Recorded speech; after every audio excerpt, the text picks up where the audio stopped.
Assalamualaikum warahmatullahi wabarakatuh. Salam sejahtera bagi para penonton video pembelajaran kali ini.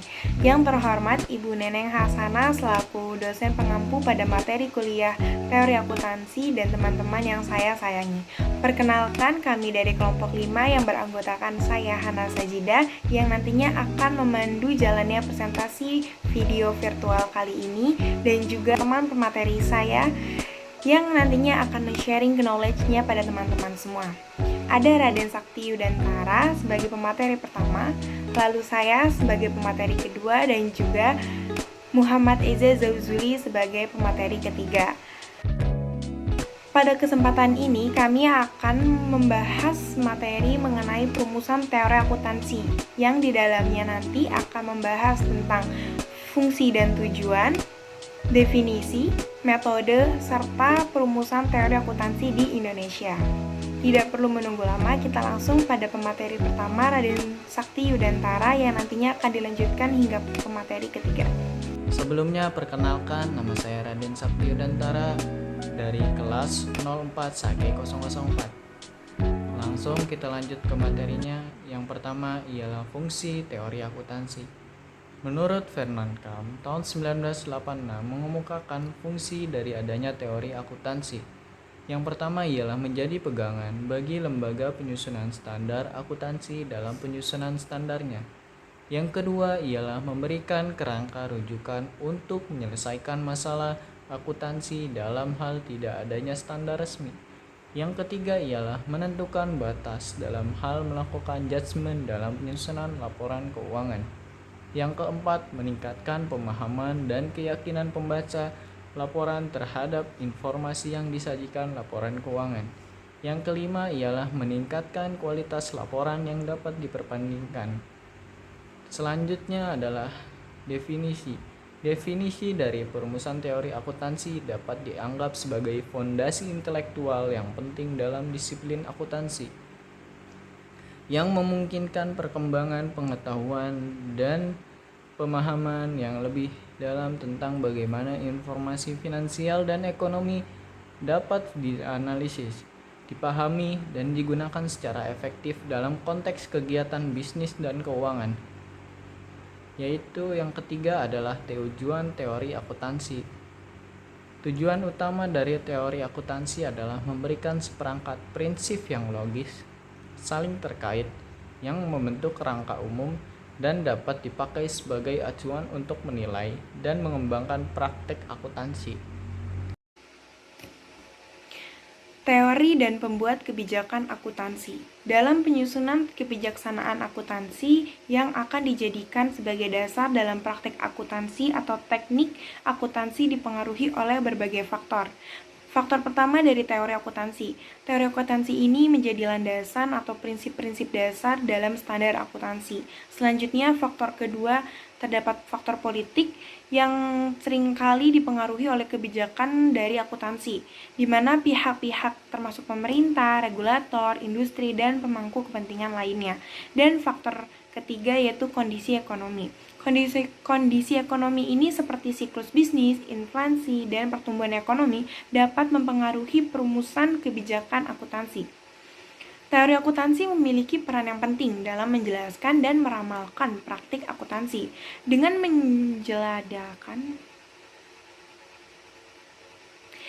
menyediakan asumsi-asumsi definisi variabel serta himpunan hipotesis-hipotesis. Teori akuntansi membantu dalam menganalisis fenomena akuntansi dan memberikan penjelasan mengapa suatu metode akuntansi ini dipilih dibandingkan yang lainnya. Terdapat 3 metode perumusan teori akuntansi. Ada 3 kriteria atau pihak sumber yang memiliki wewenang dalam menentukan kebenaran atas suatu teori. Yang pertama ada dogmatik. Suatu pernyataan atau teori yang dapat kita sebut jika pihak yang memiliki wewenang atau menyampaikan wewenang atas kebenaran itu, dan itu tidak perlu diuji lagi. Yang kedua ada self-evidence. Di sini kebenaran dibuktikan oleh pengetahuan umum, pengamatan, dan pengalaman. Misalnya disebutkan bahwa akuntansi menggunakan nilai uang atau suatu moneter. Pernyataan ini tidak perlu lagi diuji kebenarannya karena sudah terbukti sendiri berdasarkan pengetahuan, pengamatan, dan pengalaman kita. Selanjutnya ada scientific.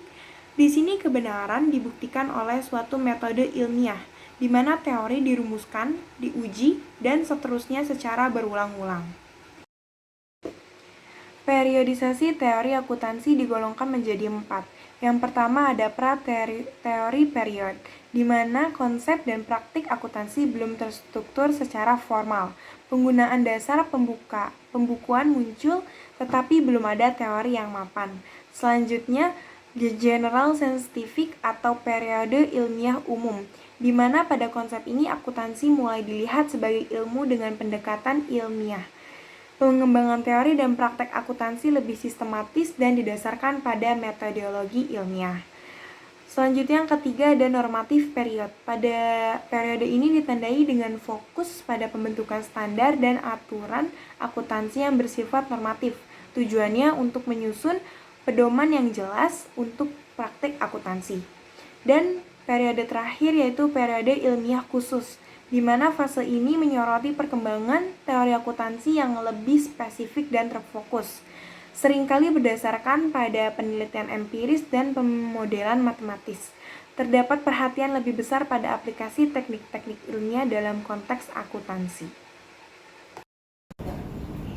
04 Sake 004. Sebelumnya mohon maaf saya telah melanggar SOP yang telah ditentukan oleh dosen kami, yang dimana yang seharusnya presentasi itu menggunakan Almed dan saya tidak menggunakan Almed dikarenakan ada beberapa faktor, yaitu saya sedang di luar kota gitu, dan saya ingin membuktikan bahwasanya saya itu mahasiswa Unham. Saya akan menunjukkan identitas saya itu mahasiswa aktif di Universitas Pamulang. Saya akan melanjutkan dari penjelasan dari Bu Hana dan Bapak Sakti.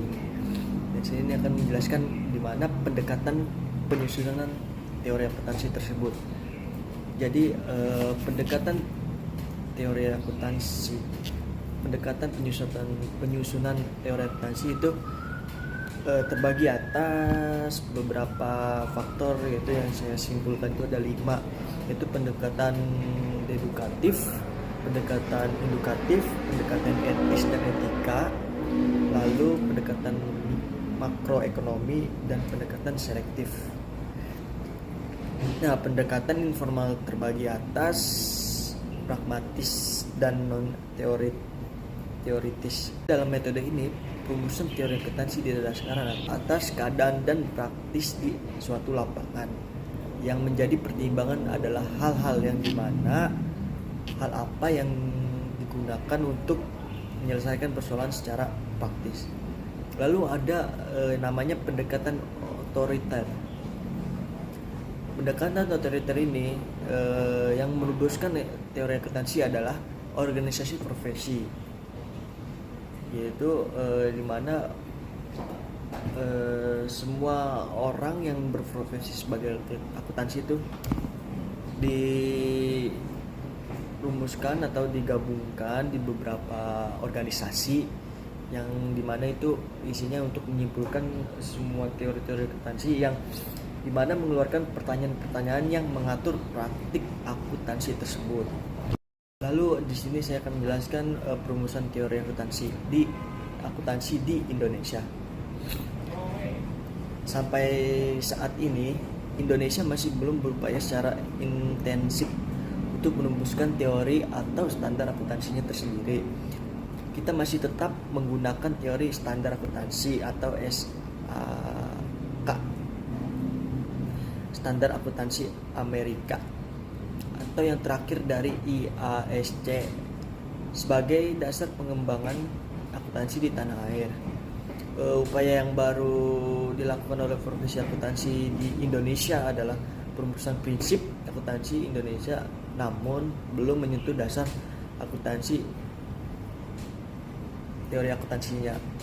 Jadi standar akuntansi di Indonesia saat ini belum menggunakan secara penuh standar akuntansi internasional atau International Financial Reporting Standard. Adopsi yang dilakukan di Indonesia saat ini sifatnya belum menyeluruh atau masih baru sebagian. Jadi yang saya ketahui itu yang baru menggunakan teori akuntansi itu baru di beberapa kota metropolitan seperti Jakarta, kota Bandung, kota Surabaya gitu. Saya akan menjelaskan kesimpulan dari apa yang Hana berikan materi dan Sakti yang memberikan materi juga. Di sini saya akan menyimpulkan semua dari teman-teman saya, yaitu perumusan teori akuntansi merupakan upaya untuk menyusun seperangkat prinsip yang memberikan perangkat acuan umum bagi praktek akuntansi. Tujuannya adalah untuk memperjelas praktik akuntansi serta membentuk standar-standar dalam menilai dan mengembangkan praktik akuntansi yang baik. Proses perumusan ini melibatkan berbagai pendekatan, termasuk pendekatan edukatif yang tadi saya jelaskan, edukatif, etis, sosialisasi, makroekonomi, dan selektif, yang secara bersama-sama memungkinkan pemahaman holistik terhadap fenomena akuntansi di Indonesia ini. Teori akuntansi juga memainkan peran penting dalam membuat kebijaksanaan akuntansi, di mana kebijakan harus didasarkan pada teori dapat diuji meramalkan fenomena untuk masa depan kemungkinan, ya masa depan yang akan datang. Jadi kita tahu nih perusahaan kita kedepannya itu seperti apa, bisa berkembang atau enggak, atau menurun atau naik, itu ditentukan oleh akuntansi tersendiri gitu.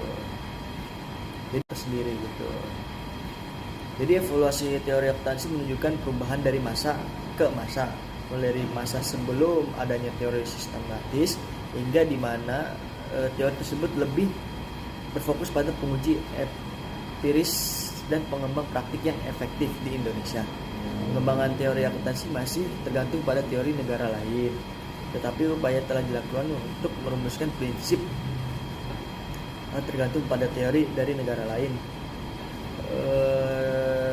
Dengan demikian, perumusan teori akuntansi tidak hanya menjadikan kajian akademis, tetapi juga memiliki dampak signifikan dalam praktik yang membuat kebijaksanaan akuntansi baik di Indonesia maupun negara lain. Begitu saja yang bisa dapat sampaikan dari kelompok kami. Kurangnya mohon maaf, dan kelebihannya hanya dimiliki oleh Gusti Allah. Kita hanya manusia biasa, jadi mohon maaf sebesar-besarnya. Saya tutup. Wallahul muwaffiq ila aqwamit